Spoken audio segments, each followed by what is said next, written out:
Hello guys! Hi!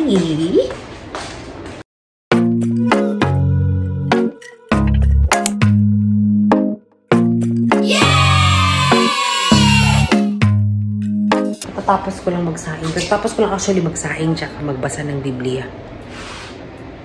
Yeah. So, ako ngayon ay gagawa ng mixture ng okoy ko. Okay. Gagawa ko ng mixture ng okoy ko. Kasi, para bukas, bukas ko balulutin. O bukas ng gabi, nagawa ko na siya. Kasi bukas ang ulam ko yung, ano pa rin, yung alamang pa rin ni Ate Juliet. Ang ulam ko. Ngayon, gagawa muna ako ng okoy mixture. Okoy mixture ang gagawin natin ngayon. So, for my okoy mixture, gagamitin ko is carrots. We will use carrots for our okoy. And then, gagawa ko tayo. Kita ko na lang sa inyo. So, ang gagawin ko muna una is, tatanggalin ko yung ano niya, yung parang balat-balat ng carrots ko. Dadaanan lang natin ng kutsara. Ganun lang ako magtanggal ng ano eh. Yan, para maalis lang yung ano niya. Yung mga bakas ng kahapon niya.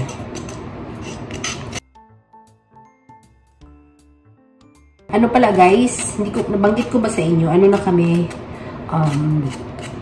kami na yung magluluto. Kasi sa sobrang daming ganap, ano na, dumating na kami sa point na binigyan na lang kami ng aming raw food. At kami na ang magluluto. Kaya marami kayong makikita ang luto-luto moment ko from now on. Kaya bumili din pala ako ng lutuan ko. Kasi magluluto na ako. Pero since fasting naman ako ngayon at once a day lang ako kumakain, isang meal lang din yung ipiprepare ko. Before, nung nandun ako sa dati kong ospital, bago ako nag-exit, di ba hindi ako masyado nag-vlog doon. Mahirap mag-vlog doon guys kasi sa kusina. Daming nagluluto na Indian. Eh, hindi ko mga close yun. Kasi ano kami doon. Like, medyo madaming nurse doon. So, hindi ko sila masyado close. Dito, hindi naman ako nag-vlog pag may nurse. Pero kasi alam ko yung oras kung kailan, kailan sila nagluluto. At saka may kusina pa kasi doon sa taas. Yung iba sa taas din nagluluto. Ayan. So, I am going to do this first. And then, after ko siya natanggalan ng first layer niya, huhugasan ko lang. Tapos, iaano natin siya guys. Igagrind. Ikukudkud. Mas man ikukudkud. Ganito oh. Ayan. Actually, ewan ko, pero ewan ko kung recipe talaga to. Pero, hindi ako ganun kagaling magluto, guys. So, sobrang hindi ako magaling magluto. Marami ako ginagawang food na experimental. And, matutuklasan niyo yan.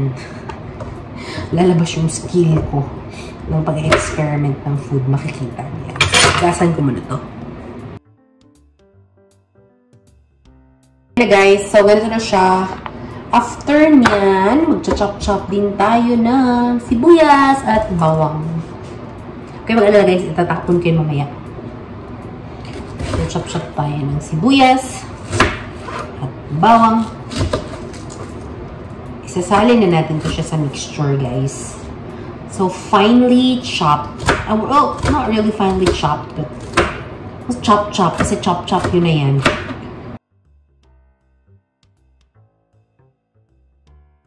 Alam nyo guys, nung bago ako sa Saudi Arabia, as in nung bago pa talaga ako, like, I was 23 years old back then. Now, I'm 30.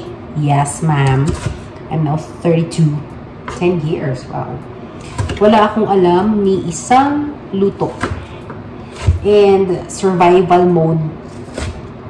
Until now naman talaga guys, hindi pa naman ako ganun kagaling magluto. Like, palutuin mo ko ng mga kare-kare, ganyan. Ako, hindi ko yun alam. Pero, kaya kong mag-survive mag-isa. Mapapakain ko ang sarili ko. Yun ang masasabi ko. Kasi masarap din naman yung mga luto ko. Pero yun nga lang, hindi siya like, you know, like your typical daily food. Minsan, nakikita ko siya sa YouTube. Gagawin ko siya. Or American dish. Usual American dish. Filipino dish. Di ko kaya. Maalala ko noon, guys, yung unang luto ko ng manok. Unang luto ko ng chicken. Tinry ko siyang hatiin ng frozen. Kasi sabi ng intelligent brain ko, mas madaling hatiin ang manok pag hindi defrost. Diba? Bright kayo, guys. Kasi nasa isip ko, parang cake. Pag naka-ref yung cake, madali siyang i-chop-chop. Ewan ko bakit ano yung naisip mo nun. Basta nga sa isip ko nung time na yun, okay lang hatiin ang manok kahit galing ng freezer. Itapon ko muna itong mga ano, guys. Ang gulo, tingnan nyo. Ang dugyot. Wala kasi akong supot. Hanap po na ako ng supot, guys. Itapon ko to, chop-chop ko lang to, okay?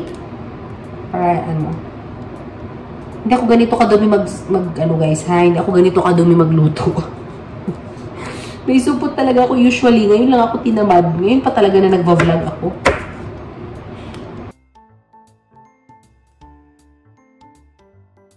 Okay. We're back. So, ako ay mag-add din ng sili. I never used sili before. But, since may supply tayo ng sili, try natin.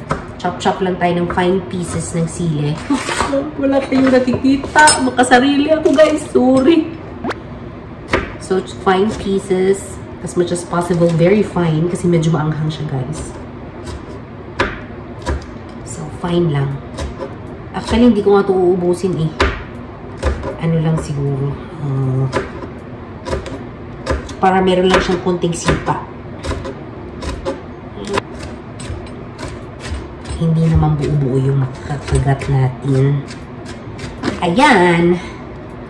So, that's enough for our mixture.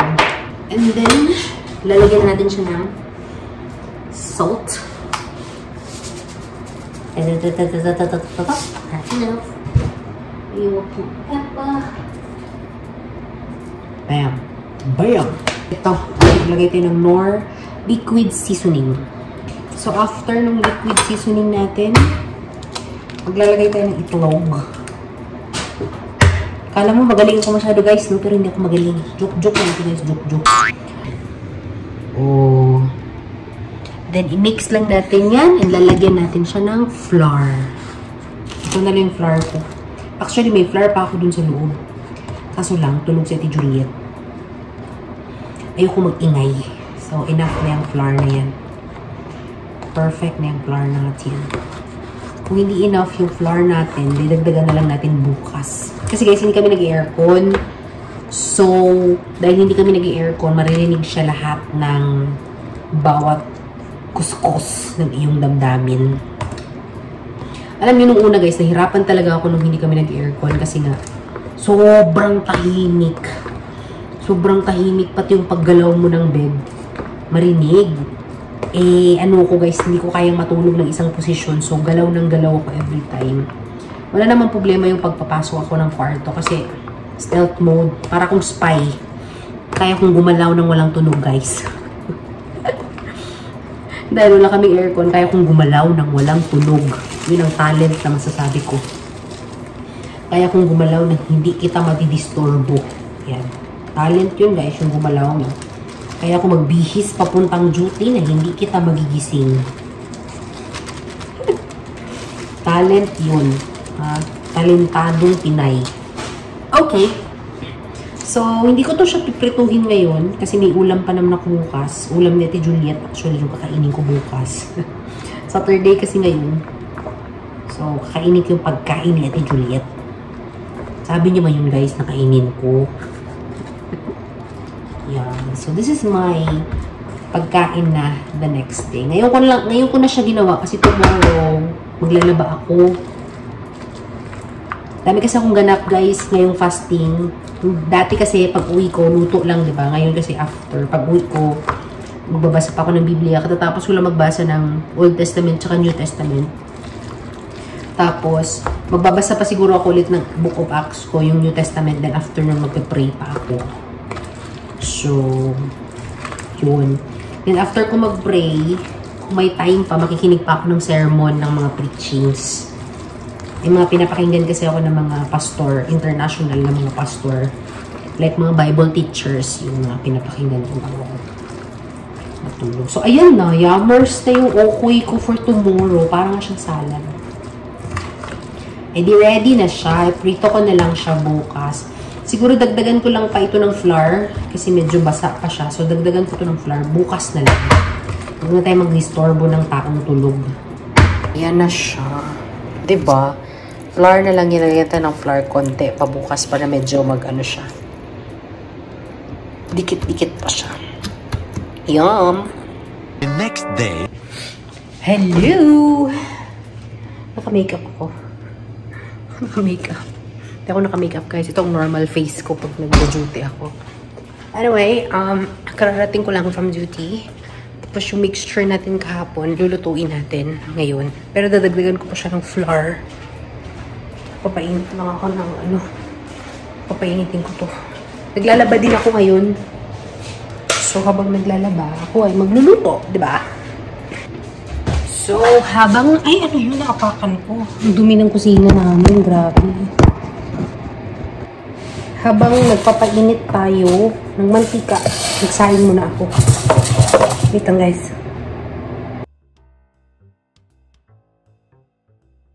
Alam niyo ba, guys, sobrang challenge nitong, multi-cooker ko pag sinasainan ko. Kasi kailangan mo talaga siyang bantayan. So, there you go. Babantayan natin siya. Mababantayan naman natin siya kasi magluluto tayo ng okoy. So, maglalagay lang tayo ng flour dun sa okoy natin dahil masyado pa siyang basa. Mainit na ba yung oil? Yes. Hindi pa mainit yung oil. So, see? So, maglalagay tayo ng more flour. More flour pa. Wala kang makakain. So, enough na yan. Mix lang natin yan. Saka meron pala akong meron ako nito, At seasoning. Ko alam na meron pala akong seasoning na nabili. So, lagay lang tayo ng konting seasoning para hindi siya masyado maalat. Alam niyo ba, kanina may natuklasan ako. Yung apple pala, pag binabad mo siya sa suka, magiging kasing siya, kasing lasa siya ng singkamas. Magiging kasing lasa siya ng singkamas. Kasi binabad ni Ate Juliet yung apple namin. Kasi gumawa siya ng salad. Cucumber apple, tapos may suka. Ang sarap guys, lasang singkamas. So, i-mix ko lang to. Ayan. So, ito yung consistency na gusto ko. Hindi na siya basa. So, ipiprito lang natin. Since may kasama tayo ngayon, hindi mo na ako mag-vlog guys. Okay? Naluto ko na pala guys. Hindi na ako naka-vlog. So, ito yung okoy natin. Nalagay natin yan kasi baka gusto nito Juliet. So, yan yung kanin natin for tomorrow. Magliligpit lang ako saglit. Tomorrow. Good morning, guys! Bagong gising. Halata sa hair. So, ano na ba? Ay, bago ko pala i-close ang vlog ko. Bakit ganito nang itsura ko? Parang kung pulubi. Bago ko i-close ang vlog ko, pakita ko pala sa inyo yung flower. Update dun sa flower. Today is actually day 3 of the flower. And it's very obvious, guys, kung ano yung flower na medyo malusog. Medyo. Sana tinry ko na ilagay yung isa sa plain water lang, no? Arte-arte ko. But before ko pakita sa inyo yan, pakita ko sa inyo ang inyo aking... Oh! Can you see that? Can you see that? May party dito sa side na ito. Yung mga to siya, guys, mga decorations nung namin. Basta mga decorations na niligpit. So, instead na itapon, binigay sa akin ito Juliet kasi siya kasi yan nagbili. So, meron tayong pa-flower. Tapos dito may paganyan na tayo. Diba? Hindi lang panty ko yung nakasabit. Close natin yung vlog natin kasi sa next vlog ang unboxing ng... Dumating siya. Yan ang next vlog. So, the flower is here. Hello, flowers. So, as you can see, yung isa is medyo, I think both of them are dead. No, ito siya yung medyo patay talaga. Medyo patay talaga. So, the normal sa line is medyo hindi healthy. But the ringer lactate is not healthy, but mas healthy siya si dito. Right? So, you be the judge. Better siguro na tubig na lang. So, tubig ko na lang nilagay, no? Hello! Oh, aganda na. Wala na yung panty. Inalis ko yung panty, guys. Para ganyan yung itsura ng house ko. Yun na, guys. Thank you very much for watching this video. If you're new to my channel, don't forget to subscribe to my channel and like this video. Maraming salamat sa walang sawang panonood, guys. Remember to keep safe all the time and God bless you all, okay? Bye! Salamat! Thank you for watching. Don't forget to subscribe.